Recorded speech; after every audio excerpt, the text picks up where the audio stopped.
So what criteria do you focus on to make a patient appropriate for the floor bed? And that's a great question. Um, so when I was looking at this, I was taking my high fall risk people and individuals that were not safely or were able to um, exit their bed and get up and ambulate if we had a walker, there. This is someone that's dependent, that they can't get up out of bed because we don't want this to be utilized as a restraint. We know how important that is and how much Department of Health is, looking at restraints. The original gal who I will never forget, that the reason why I was introduced to this bed, she was a crawler. She couldn't ambulate anymore, but I had 19 incident reports in the first 2 weeks of her stay in my building.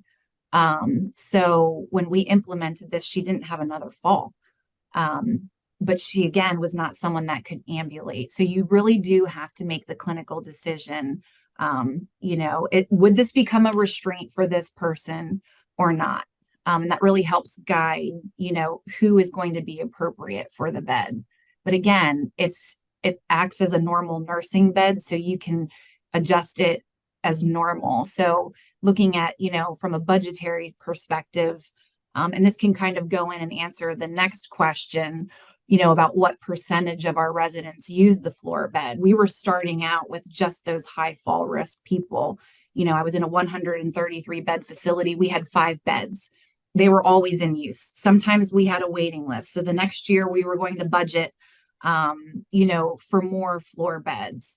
The organization at Masonic, where we did this evaluation, they're going to be changing all of the beds at some point, so that any of our residents at any time with any change in condition, we can make that clinical decision, and put the floor all the way to, the bed all the way to the floor, because there is an extra hit of a button that you have to hit and make that clinical decision that it's going to be on the floor.